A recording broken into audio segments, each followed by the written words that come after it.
Cockroach ದಂಗೆ ಮೋದಿ ಸರ್ಕಾರಕ್ಕೆ ಎಚ್ಚರಿಕೆ ಗಂಟೆಯ 36 ದಿನಗಳ ಪ್ರತಿಭಟನೆ ಲಘುವಾಗಿ ಪರಿಗಣಿಸಿದ ಮೋದಿ ಸರ್ಕಾರ. ಬೆಂಕಿ ಬಿದ್ದ ಮೇಲೆ ಬಾವಿ ತೋಡಲು ಮುಂದಾಯ್ತ ಕೇಂದ್ರ ಸರ್ಕಾರ. ಹೊಸ ಕಾನೂನು, ಅಧಿಕಾರಿಗಳ ವರ್ಗಾವಣೆ, ಪರೀಕ್ಷಾ ಟಾಸ್ಕ್ ಫೋರ್ಸ್ ಈ ಮೂರು ಮೊದಲೇ ಮಾಡಿದ್ರೆ ಪ್ರಧಾನ್ ರಾಜೀನಾಮೆ ತಡೆಯಬಹುದಿತ್ತ. ಪ್ರತಿಭಟನೆ ತೀವ್ರಗೊಂಡ ಮೇಲೆ ಮೋದಿ ಸರ್ಕಾರದಿಂದ ತುರ್ತು ಕ್ರಮಗಳಾಗಿವೆ. ಪ್ರಧಾನ್ ರಾಜೀನಾಮೆಯಿಂದ ಕಾಕ್ರೋಚ್ ಹೋರಾಟ ಅಂತ್ಯಗೊಂಡಿದೆ. ನೀಟ್ ಅಕ್ರಮದ ಬಗ್ಗೆ ಪ್ರಧಾನಿ ಮೋದಿ ಮೊದಲೇ ಮಾತಾಡಬೇಕಿತ್ತ. ವಿದ್ಯಾರ್ಥಿಗಳನ್ನ ಲಘುವಾಗಿ ಪರಿಗಣಿಸಿದ್ದಕ್ಕೆ ಬೆಲೆ ತೆತ್ತ ಕೇಂದ್ರ ಸರ್ಕಾರ. 36 ದಿನಗಳ ಸುದೀರ್ಘ ಹೋರಾಟವನ್ನ ಸಿಜೆಪಿ ಮಾಡಿತು, ವಿದ್ಯಾರ್ಥಿಗಳು ಮಾಡಿದ್ರು. ನಿರಂತರವಾದ ಪ್ರತಿಭಟನೆಯ ಕಾವು ತಟ್ಟಿದ ನಂತರದಲ್ಲಿ ಮೋದಿ ಸರ್ಕಾರ ಎಚ್ಚೆತ್ತುಕೊಂಡಿದೆ. ಹಾಗಾದ್ರೆ ಈ ದೆಹಲಿಯ ಕಾಕ್ರೋಚ್ ದಂಗೆ ಮೋದಿ ಸರ್ಕಾರಕ್ಕೆ ಒಂದು ರೀತಿ ಎಚ್ಚರಿಕೆ ಗಂಟೆಯ ಅಂತ. ಮೊದಲಿಗೆ ನೀಟ್ ಅಕ್ರಮವನ್ನ ಸರ್ಕಾರ ಏನಾದ್ರೂ ಲಘುವಾಗಿ ಪರಿಗಣಿಸಿತ್ತ? ಯಾವಾಗ ವಿದ್ಯಾರ್ಥಿಗಳು ಪ್ರತಿಭಟನೆಗಿಳಿದ್ರು, ಏನೇ ಪ್ರಯತ್ನ ಪಟ್ರು, ಎಷ್ಟೇ ಮಾತಾಡಿದ್ರು, ರಾಜೀನಾಮೆ ಕೊಡೋವರೆಗೂ ನಾವು ಹೋರಾಟವನ್ನ ನಿಲ್ಸಲ್ಲ ಅನ್ನೋದಾಗಿ ಸಿಜೆಪಿ ಹಾಗೆ ವಿದ್ಯಾರ್ಥಿಗಳು ಹೇಳಿದ್ರು. ಕೊನೆಗೆ ಈ ಜನ್ಜಿಗಳ ಹೋರಾಟಕ್ಕೆ ಸರ್ಕಾರ ಮಣಿದಿದೆ, ವಿದ್ಯಾರ್ಥಿಗಳ ಹೋರಾಟಕ್ಕೆ ಸರ್ಕಾರ ಮಣಿದಿದೆ. ಪ್ರಧಾನಮಂತ್ರಿ ನರೇಂದ್ರ ಮೋದಿ ಅವರು ರಾತ್ರಿ ವಿಡಿಯೋ ಸಂದೇಶವನ್ನ ಸಾಮಾಜಿಕ ಜಾಲತಾಣದಲ್ಲಿ ಹರಿಬಿಡ್ತಾರೆ. ಅದಾದ ನಂತರ ಕಟ್ಟುನಿಟ್ಟಿನ ಕ್ರಮವನ್ನ ಕೈಗೊಳ್ತೀವಿ ಅಂತ ಹೇಳ್ತು ಸರ್ಕಾರ. फ्रेंड्स, विद्यार्थियों के भविष्य के लिए भारत सरकार लगातार अनेकविध कदम उठा रही है. जिन लोगों ने विद्यार्थियों के भविष्य के साथ खिलवाड़ किया वे जेलों में सड़ रहे हैं. हमने फास्ट ट्रैक कोर्ट बना चुके हैं.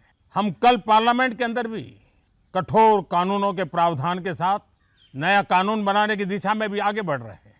लेकिन हमें भविष्य के लिए सोचना है. हमारी परीक्षा पद्धति विश्वस्त हो, हमारी परीक्षा पद्धति ट्रांसपेरेंट हो, हमारी परीक्षा पद्धति में सबसे ज्यादा टेक्नोलॉजी का उपयोग हो.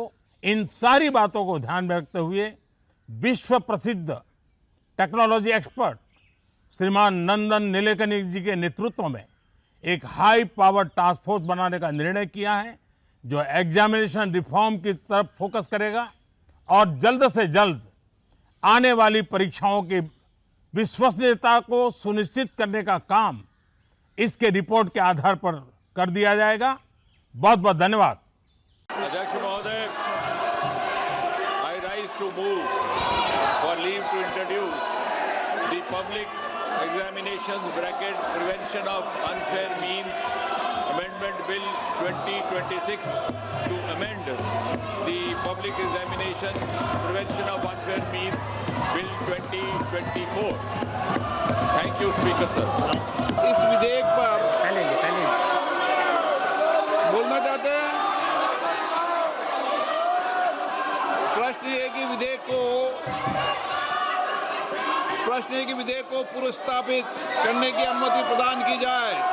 जो सदस्य इसके प्रश्न हाँ गए, जो सदस्य विरोध में ना गए,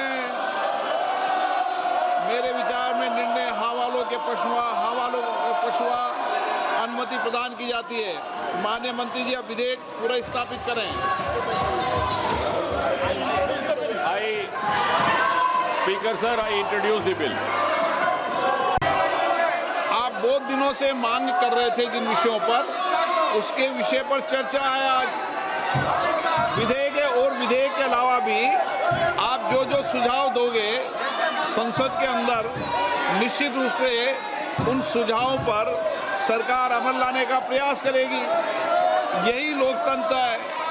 सबके मत, सबके विचार आए और लोकतंत्र की यही प्रक्रिया में मैं सदन से अपेक्षा करता हूं कि आप नारेबाजी तख्तियों की जगह चर्चा करें, संवाद करें, अपने मत और विचारों को रखें.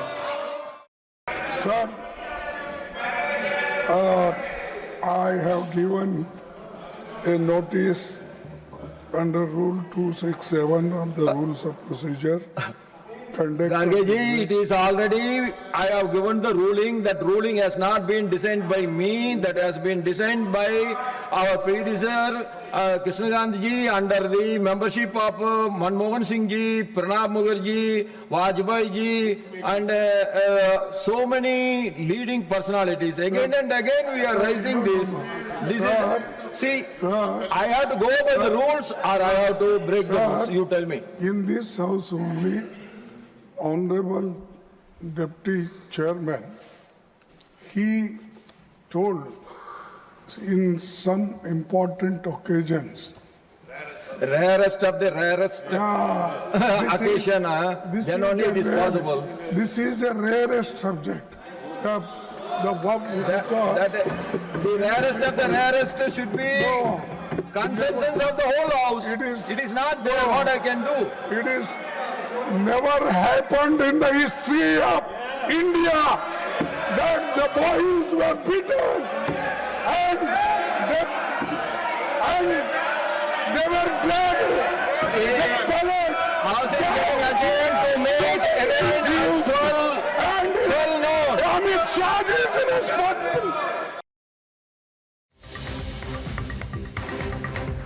ವಿದ್ಯಾರ್ಥಿಗಳ ಪ್ರತಿಭಟನೆ ಅಂದಾಜಿಸುವಲ್ಲಿ ಕೇಂದ್ರ ಸರ್ಕಾರ ವಿಫಲವಾಗಿದೆ.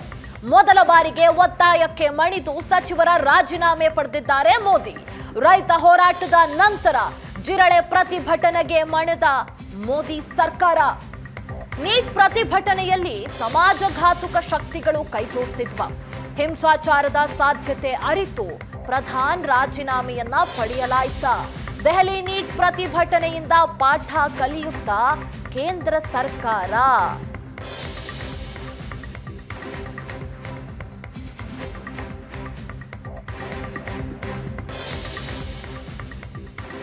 ಈಗ ವಿದ್ಯಾರ್ಥಿಗಳ ಪ್ರತಿಭಟನೆಯನ್ನ ಅಂದಾಜಿಸುವಲ್ಲಿ ಕೇಂದ್ರ ಸರ್ಕಾರ ವಿಫಲವಾಯ್ತಾ ಅನ್ನೋ ಪ್ರಶ್ನೆಯೂ ಇಲ್ಲಿ ಬರ್ತಾ ಇರುವಂತದ್ದು.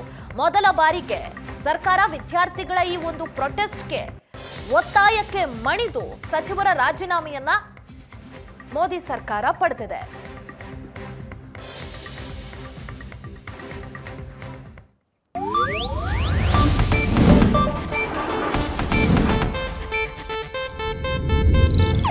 ಇದು ಏಷ್ಯಾನೆಟ್ ನ್ಯೂಸ್ ನೆಟ್ವರ್ಕ್ ಪ್ರಸ್ತುತಿ.